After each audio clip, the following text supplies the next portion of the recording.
La mission des parlementaires membres de la commission Finances et du budget de l'Assemblée nationale.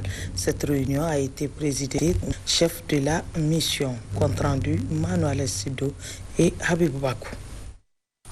Au cours de ces 3 jours de mission dans la région de Dosso, les parlementaires membres de la commission des finances et du budget se sont rendus dans les départements de Dosso, Loga, Dogondouchi et Tibiri. Ils se sont surtout intéressés aux régies financières de la région, mais aussi aux chantiers de construction.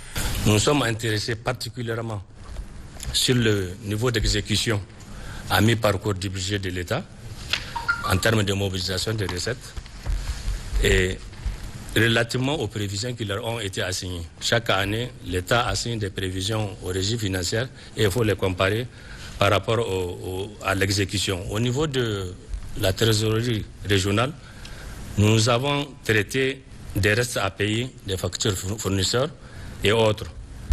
Également été le cas de la situation du décaissement des impôts rétrocédés au profit des collectivités territoriales. À tout, les situations qui nous ont été présentées sont globalement satisfaisantes au niveau de tous les services rencontrés. Globalement, à tous les niveaux de réalisation des routes, aussi bien pour Loga, Douchi, Tibiri, nous a été soumis le problème de dédommagement des propriétaires terriens qui ont été impactés. Et sur cet aspect, les responsables concernés ont pris des engagements fermes pour faire rentrer les concernés dans leurs droits. Auparavant, dans la ville de Dosso, ils ont visité la direction régionale du pétrole où ils ont échangé avec le responsable du service sur le marquage moléculaire des produits pétroliers dans le cadre de la lutte contre la fraude, du reversement et des conditions de travail des agents. Quant au secrétaire général adjoint de la région de Dosso, M. Azizou Halilou, il a salué cette initiative des parlementaires qui permet de renseigner l'opinion nationale sur les conditions de travail des agents de l'État. Dans le cadre d'une visite officielle au Niger, une délégation allemande conduite par la secrétaire d'État parlementaire auprès de la ministre de la Défense a rencontré cet après-midi à l'Assemblée nationale les membres de la commission Défense et Sécurité. Au centre des échanges, la vision des parlementaires nigériens sur l'état de coopération et sur la présence des forces étrangères dans la zone des 3 frontières. C'est le président de la dite commission qui a présidé la rencontre, Ismaël Daouda Sani Youssouf. Après une présentation des membres qui composent les 2 délégations, le président de la commission défense et sécurité de l'Assemblée nationale prend la parole pour souhaiter la chaleureuse bienvenue à ses hôtes. Le député Moukele Issa a par ailleurs saisi l'opportunité pour louer l'exemplarité des relations qui existent entre la République du Niger et la République fédérale d'Allemagne. Ces relations se renforcent chaque jour davantage dans l'intérêt de nos vaillants peuples. Et cela se concrétise à travers une diplomatie parlementaire active qui s'exerce pleinement au sein des institutions internationales, parmi lesquelles l'Union interparlementaire UIP, l'Assemblée parlementaire Afrique, Caraïbes, Pacifique, Union européenne, ACP-UE et entre autres. J'ose espérer que la rencontre d'aujourd'hui impulsera une nouvelle dynamique à l'excellente coopération déjà existante.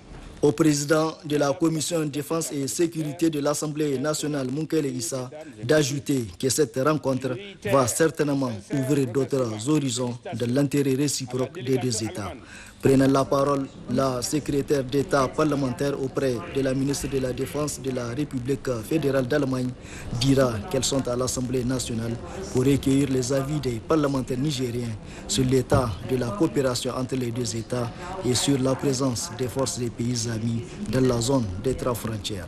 À cet effet, une discussion s'est engagée entre les 2 délégations pour approfondir les échanges.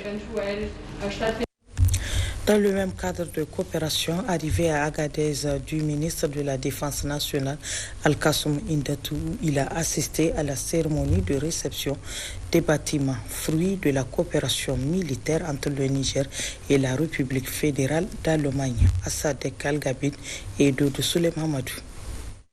Après des entretiens avec les autorités régionales et coutumières, cap a été mis au niveau de l'École nationale des sous-officiers d'active ENSOA, où le commandant de cette école a précisé ceci. Grâce aux investissements allemands, l'École nationale des sous-officiers d'active dispose de 11 blocs dortoirs d'une capacité de 50 places chacun, de 20 villas de type F4 pour les officiers, de 10 villas de type F4 équipées pour les officiers, d'un bloc réfectoire, d'un champ de tir, d'un parcours d'obstacles, d'un circuit d'entraînement, d'un gymnase, d'une salle informatique, d'un amphithéâtre de 400 places rétractables et uniques dans la sous-région et de ce somptueux bloc administratif qui se dresse majestueusement devant vous, permettant ainsi à l'École nationale des sous-officiers d'active d'avoir une autonomie parfaite dans la conduite de ses activités de formation des cadres. Quant à nous, nous nous engageons solennellement et fermement à prendre soin de ces acquis pour le bien de notre armée, de notre pays et de la sous-région. Pour sa part,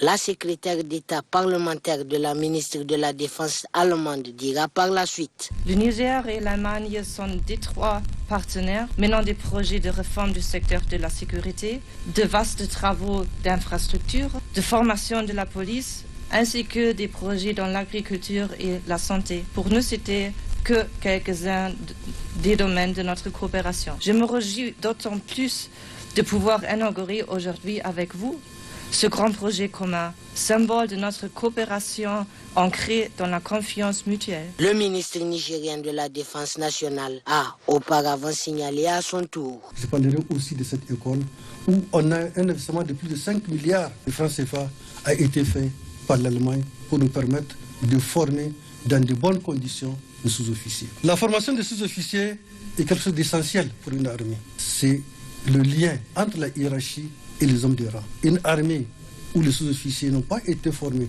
dans de bonnes conditions est une armée qui ne peut pas faire correctement son travail. Nous avons compris cela au Niger et nous avons mis l'accent pour tout faire pour qu'on puisse avoir une grande capacité de formation des officiers.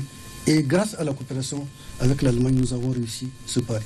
Il s'en est suivi la remise symbolique de la clé de l'ENSOA à la partie nigérienne, où dans le même ordre d'idées, l'assistance a été conviée pour suivre la projection d'un film sur le projet ENSOA et enfin la visite guidée de ces infrastructures de formation militaire d'envergure régionale, voire internationale, fruit de l'excellente coopération militaire qui existe entre le Niger et l'Allemagne.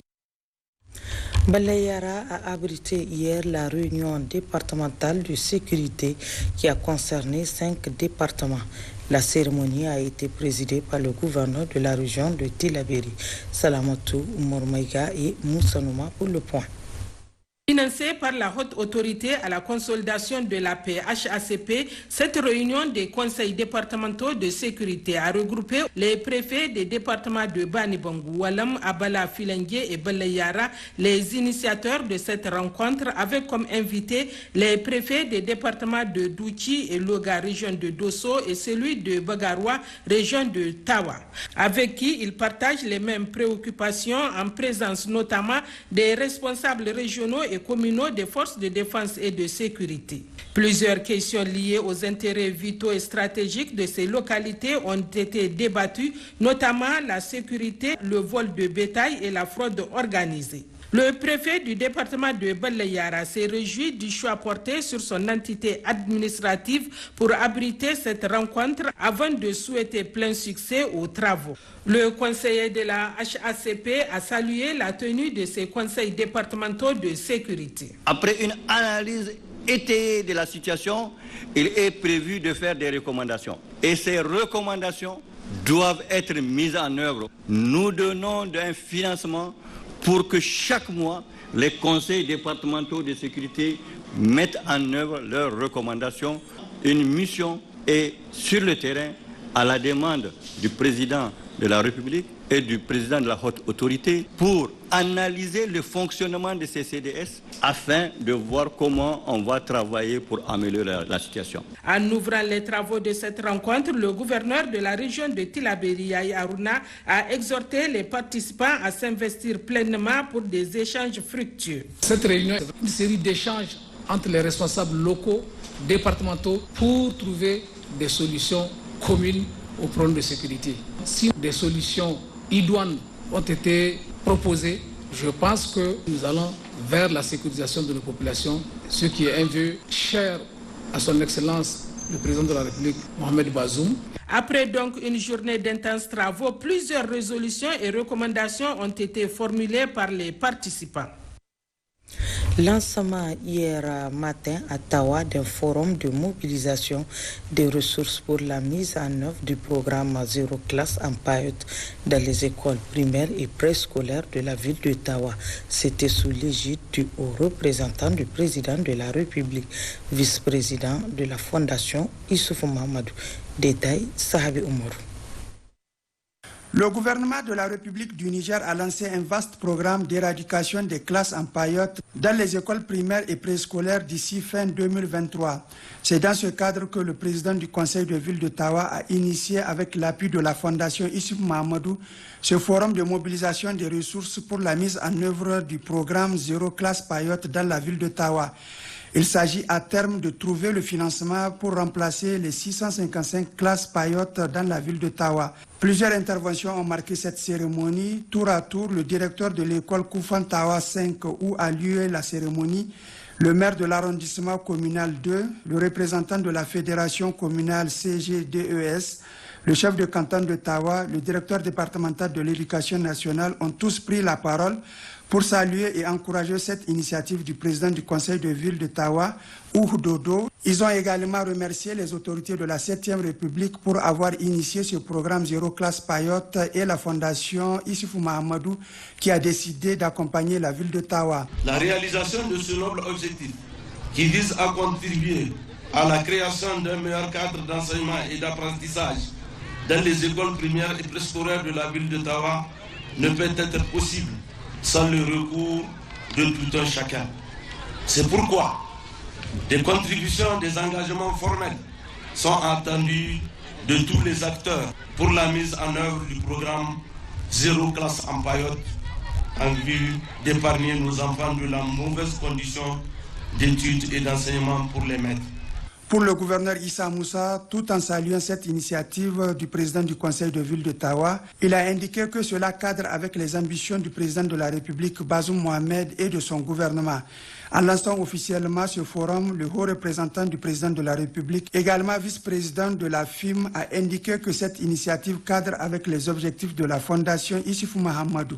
Cette initiative permettra, j'en suis sûr, à éradiquer toutes les classes paillotes dans les écoles primaires et préscolaires de la ville d'ici la fin de l'année 2023, cadre parfaitement avec les objectifs de notre fondation, qui, dans son agenda, a inscrit comme l'une de ses priorités le développement du capital humain à travers l'éducation, avec une note particulière pour la scolarisation de la jeune fille. L'instant solennel a été l'annonce des engagements et des promesses de bonne volonté en faveur de l'atteinte des objectifs Zéro Classe Paillotte suivi d'une visite guidée d'un bloc de 3 classes construit par la ville de Tawa.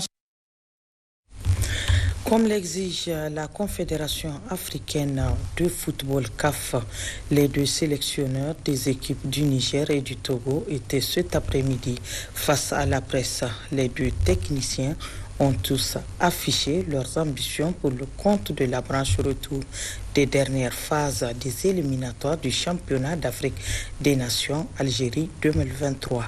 Envoyé spécial Pascal Susuguchi.